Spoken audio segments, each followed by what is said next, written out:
During a family vacation, my sister shoved my 6-year-old daughter out of the hotel room, leaving her barefoot and crying in the hallway for 3 hours.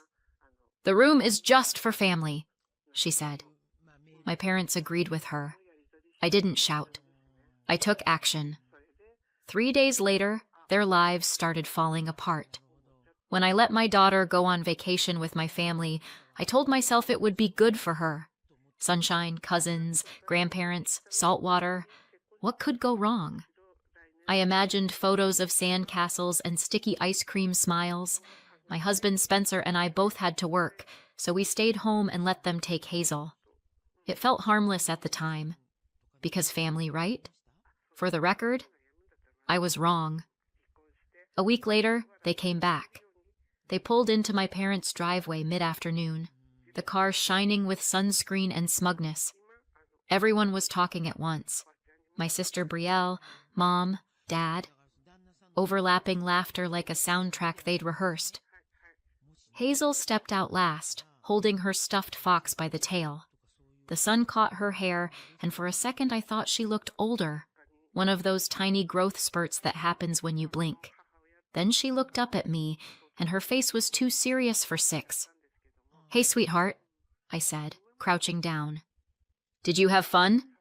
She nodded quickly, the way you do when a teacher asks if you understand the math problem. Brielle leaned across the roof of the car, sunglasses flashing. "You should have seen her, Dana." So peaceful once she settled down. The whole trip was, actually. Peaceful, peaceful. My family's favorite word for when someone is quiet enough to forget about. Mom handed me a seashell magnet. "See? Perfect trip." I smiled just enough to pass. Hazel pressed herself against my side, clutching my shirt. Her grip said more than her face did. The drive home was quiet, just the hum of the tires and Hazel's soft breathing in the back seat. Every mile, the silence got heavier. She didn't ask for music. She didn't hum. She just watched the window like the world was somewhere far away. By the time we reached home, my stomach hurt from trying not to imagine things. At dinner, she pushed her food around. Normally, she tells stories in circles until I lose track of who's who. That night, nothing. "Maybe she's just tired," Spencer said when I caught him watching her. "Maybe," I said, but the word didn't feel true. After dinner, Hazel went straight to her room without asking for a story. That had never happened in her entire life. The little nightlight painted the walls in gold. Her fox sat on the pillow like a witness. I tucked her in. "Did you have fun with Grandma and Aunt Brielle?" She nodded. Then, almost too quiet to hear, "I wasn't too loud today, was I?" The question didn't make sense. "You? Loud? No, honey. Why?" She blinked. "Then I can sleep inside, right?" My heart stuttered. "Of course you can." "Why would you think you couldn't?" She took a shaky breath. "Aunt Brielle said when I'm loud, I have to wait outside until I'm quiet. Grandma said good girls don't cry. I waited a long time. The room seemed to shrink. I kept my voice soft. "Outside where?" She pointed to the door. "In the hallway." It was dark, but I was quiet, so they let me back in. The blood in my body turned to ice. "What else did they say?" Her eyes filled. "That the room was just for family." That sentence broke something in me. I wanted to scream, to drive through the night and make them look me in the eye. But Hazel's face stopped me. She was watching for my reaction, measuring how scared she should be. So I smiled, that brittle, mom-in-emergency smile, and said, "You're my family. Always. No one can change that." She nodded and closed her eyes, clutching the fox. I sat on the edge of her bed until the house went still, anger burning through me like fever. The next morning, the kitchen felt too bright. I'd been awake half the night hearing Hazel's voice in my head. Aunt Brielle said the room was just for family. Spencer poured coffee, watching me pace. "You're calling them," he said. "I'm calling them." I dialed. Brielle answered, bright as sunlight. Dana? Everything okay? I need to ask you something.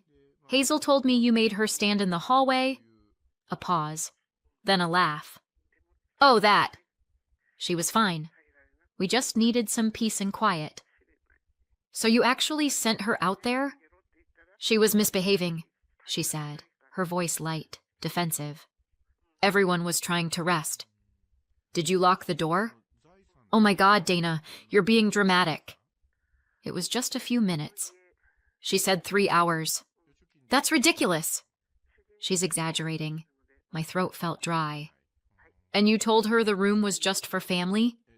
Another laugh, sharper now. It was a joke. You always take things so seriously. I'm taking this seriously because you humiliated my daughter. From somewhere behind her, Mom called out, She's fine. Don't start a fight over nothing. Nothing, I repeated.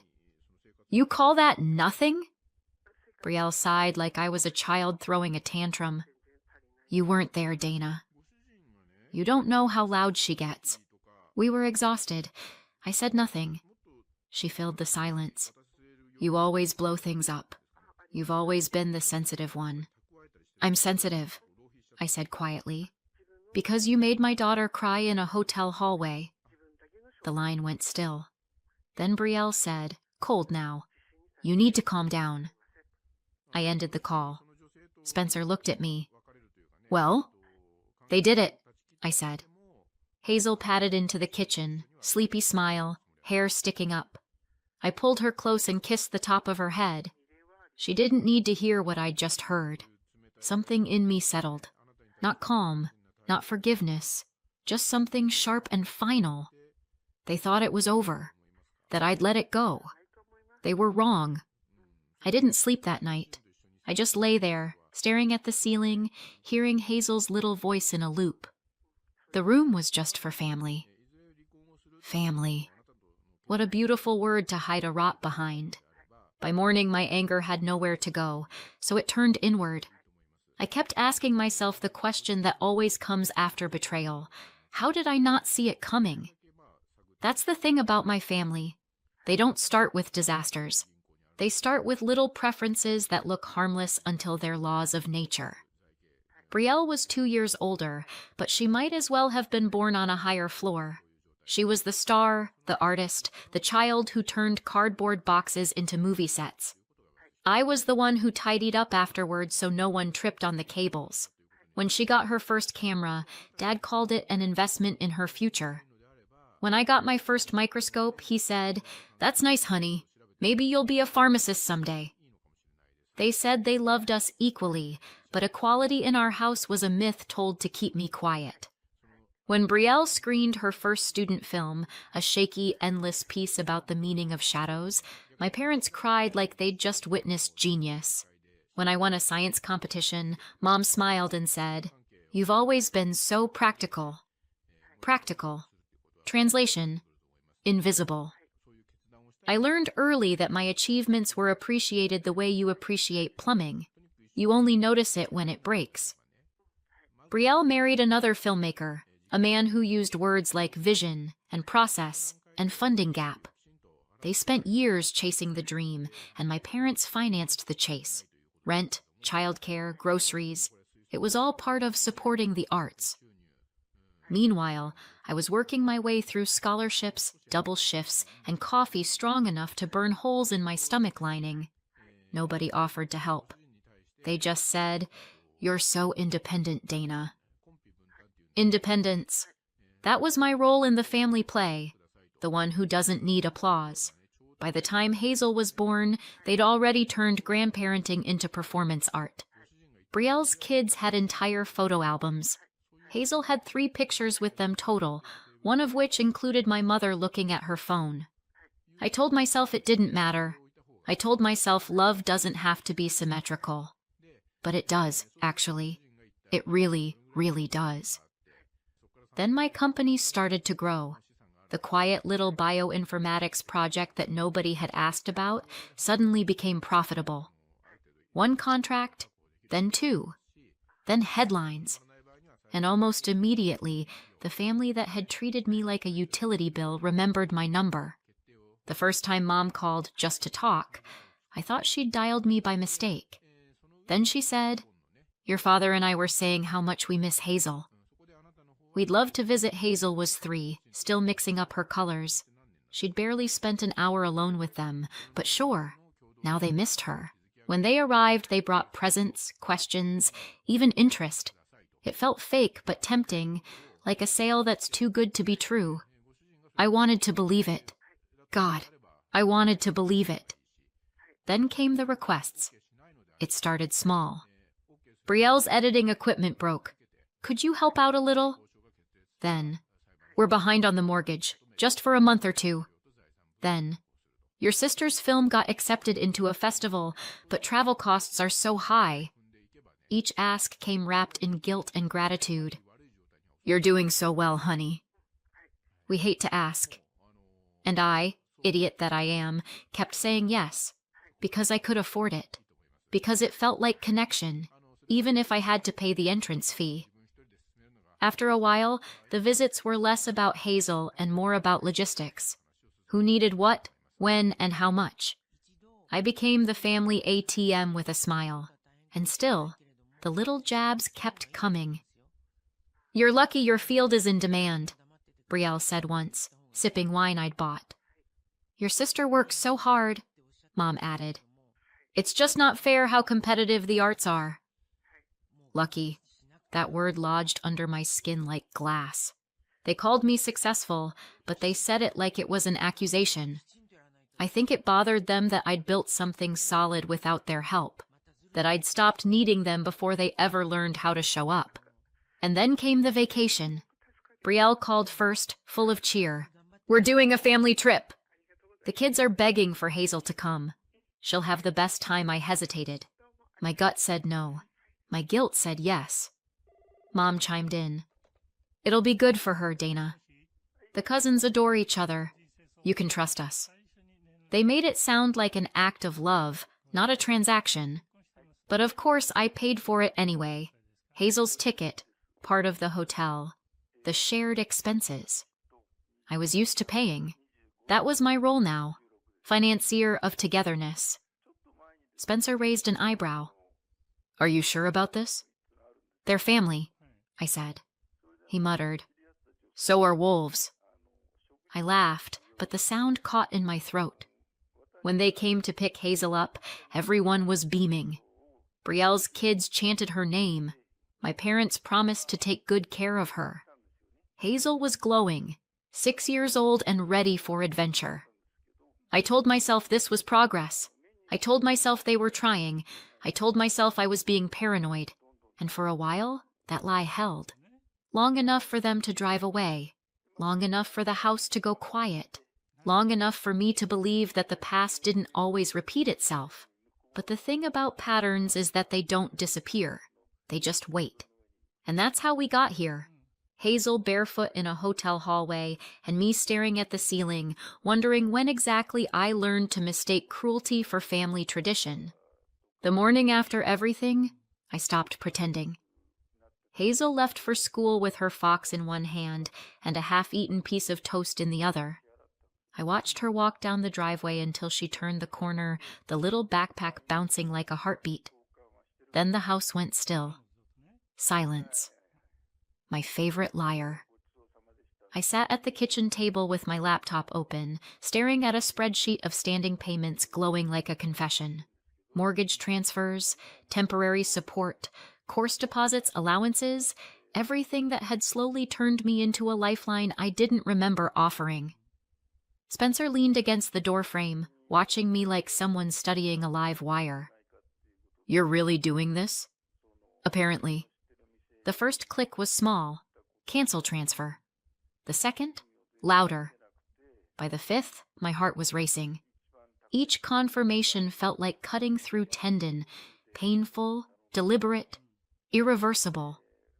When the last one flashed payment canceled, I closed the lid and saw my reflection in the black screen, eyes raw, mouth steady. Hazel's voice flickered through my head. I wasn't too loud today, was I? Family. That word doesn't mean what I thought it did. 2 days later, the phone rang. Of course it did. Hey, Brielle chirped, too sweet. The payment for the kids' club didn't go through. Some glitch? No glitch. Silence hummed between us, static and disbelief. What do you mean? I mean I'm not paying anymore. Her laugh was quick, sharp, defensive. Is this about that joke again? That joke was you locking my daughter outside for 3 hours. God, you're so dramatic. I learned from the best. A pause. Then, you've changed. You think money makes you better than us? No, I said. It just makes you notice me now, right before I disappear. I ended the call before she could recover. My hands were shaking so hard I nearly dropped the phone. Outside, a delivery truck rumbled past. Someone walked a dog. The world stayed normal, like it hadn't just cracked open. The next day, it was my parents. The mortgage payment didn't go through, my father said, skipping hello. I know. You can't just stop, Dana. We'll lose the house. Then sell it. Mom's voice slid into the call, high and thin. After everything we've done for you, exactly. For a moment, no one breathed. Then I hung up. The air around me felt electric. Not triumph. Something colder. Like standing in the ashes of your own house, realizing you're free because there's nothing left to burn. The messages started that night. You're punishing us. You'll regret this. We just needed peace and quiet. Peace and quiet. The phrase made me laugh so hard I scared the cat. I didn't answer any of them. At night, guilt came in bursts, like static shocks under my ribs, but each morning I remembered Hazel in that hallway, barefoot, crying, and the guilt died all over again. By day 3, the silence had a strange kind of peace to it. I woke up without checking my phone, without dreading who needed what. Even my sleep felt lighter, like my brain finally stopped doing math on who I was keeping afloat. A week later, the doorbell rang. I knew who it was before I opened it. My parents stood there like actors waiting for applause, and Brielle was between them, her sunglasses shoved into her hair like a crown. Dana, Mom began, smiling too wide. We just want to clear the air.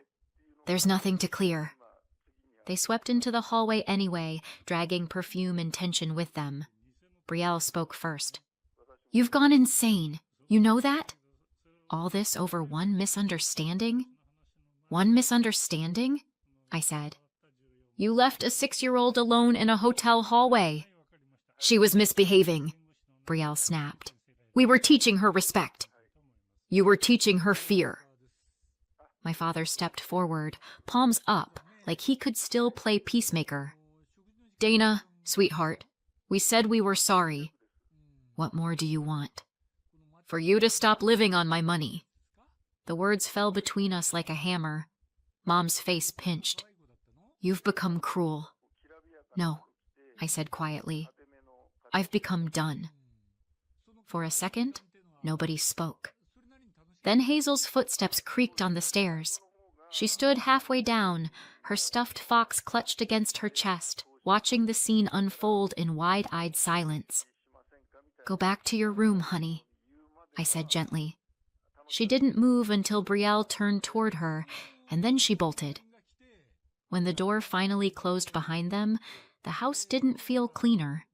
It felt heavier, like every argument still hung in the air, waiting for me to breathe it in. That night, Spencer poured 2 glasses of wine and didn't say anything. He didn't have to. The silence between us wasn't empty.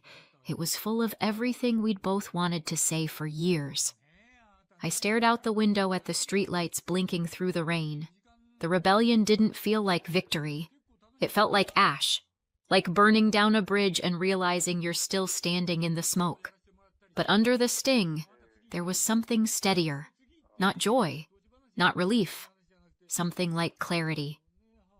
I checked my phone one more time. No missed calls. No new messages. The screen stayed black, and for the first time in a long time, the silence was mine. I thought that would be the end of it, but endings have a way of fighting back. If there's one thing I've learned about peace, it's that it never lasts long enough to finish a cup of coffee. A week after the confrontation, life had almost reset. Hazel was building cardboard castles for school. Spencer was humming while packing her lunch. Even the air felt softer, like it had forgotten how to burn. Then my inbox chimed. Subject: The Secret Life of the CEO. For your consideration, Brielle. My stomach dropped. I should have deleted it. I should have thrown my laptop out the window and moved to another continent. Instead, I clicked. The email said, "You always cared about image. Maybe this will help people see the truth." There was a link.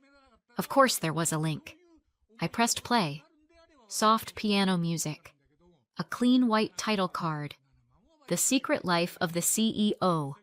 Inside the Ethics of EOS Bioinformatics. EOS Bioinformatics. My company. My life. My carefully constructed promise that science and morality can coexist without eating each other alive. Brielle knew exactly where to strike. The footage looked professional. Stolen interviews, conference clips, screenshots of my talks about transparency and responsibility. My face appeared beside graphs and press quotes like I was the poster child for hypocrisy. Then her voice came in, calm and smooth, like a funeral announcement. Behind every so-called ethical company lies a truth they don't want you to see.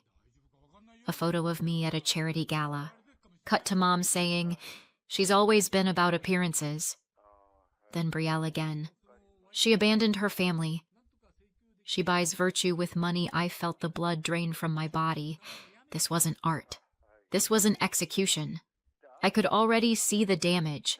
Investors backing out, journalists sniffing for scandal, my board demanding statements. My company lived on credibility. Once that cracked, everything would fall. And Brielle knew it. She'd built the whole thing like a weapon. Part truth, part lie, all poison. Then came the final blow. Hazel. Blurred, but still unmistakable. Her tiny face on the beach, eyes red from saltwater and exhaustion. The voiceover said, "Even her daughter has learned that compassion ends where profit begins." I froze. Hazel crying in a clip I'd taken years ago, when she'd scraped her knee. Brielle had taken it from a shared family folder and turned it into proof of neglect. My throat burned. They weren't just trying to ruin me. They were using my child to do it. I slammed the laptop shut so hard the coffee mug rattled. The kitchen went silent except for my pulse. I called her. She picked up on the first ring. "Impressive editing," I said.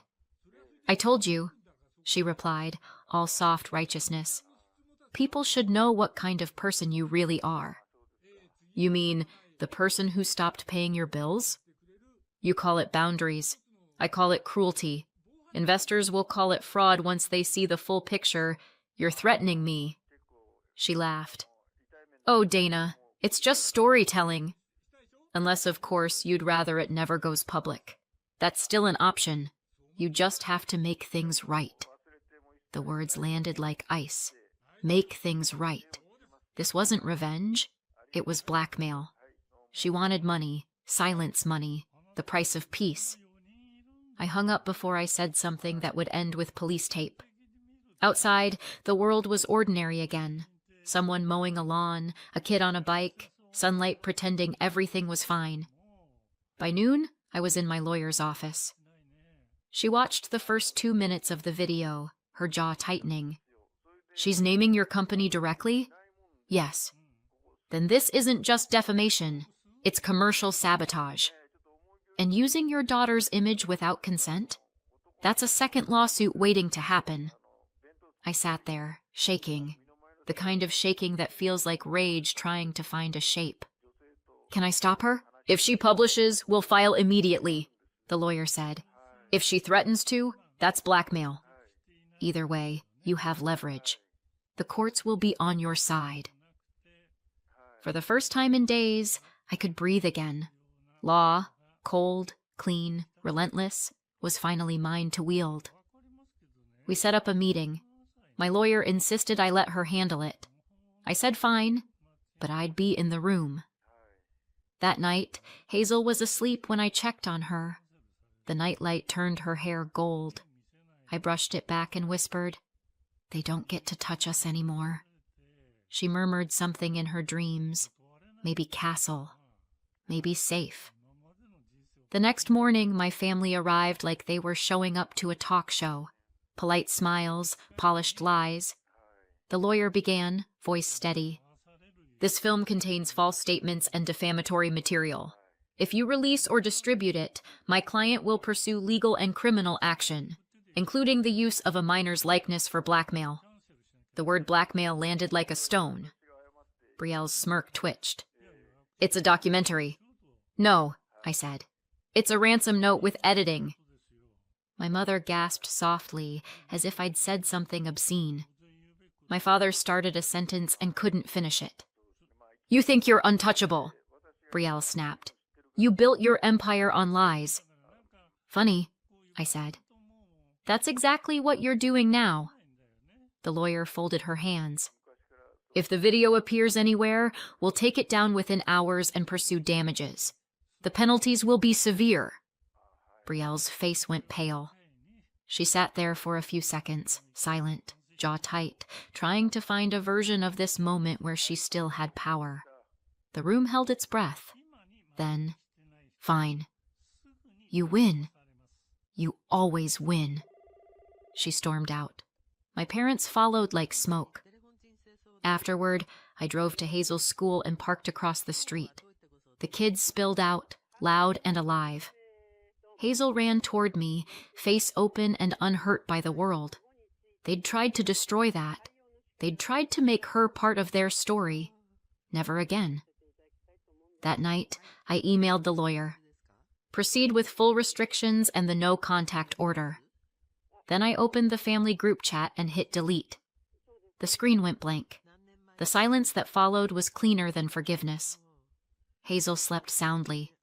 I stood in the doorway, watching her chest rise and fall, thinking how they'd called it truth. They'd called it art. But it was always just cruelty dressed up as honesty. They thought they could use her to reach me. Now they never will. They hated me because I had more. But what I have can't be bought. A year later, everything looks different. The company's bigger than ever. New investors, new lab space, awards I barely have room to display. Turns out integrity sells better once you survive an attempted character assassination. Hazel's thriving too. She's 7 now, bubbly, loud, a one-girl parade of stories and songs. She fills every room she walks into. She laughs with her whole face, and when she talks, no one tells her to hush. She knows now that her voice isn't something to shrink. We haven't spoken to my family since that day. I don't block their numbers. I just never need to look. The silence stayed clean. Every now and then, someone from the extended relative chain drops gossip like breadcrumbs. Brielle's marriage didn't make it past spring. Creative differences, apparently. He said she was holding him back. She said he misunderstood her vision. Translation: divorce, custody dispute, chaos. She quit filmmaking, or maybe filmmaking quit her. It never paid, just burned through every dollar my parents once bragged about spending. Now she's doing something stable, though no one remembers what. Office job, small paycheck, no soundtrack. My parents downsized too. All that money they poured into her dreams evaporated faster than sunscreen in July. I could feel sorry for them, but I don't. They chose their masterpiece. Hazel doesn't ask about them anymore. She's too busy building cardboard kingdoms and narrating them at full volume. Sometimes I catch myself wondering if I went too far. Then I remember that hallway, the locked door, and the sound of my daughter crying. So, what do you think? Did I go too far or not far enough? Let me know in the comments and subscribe for more.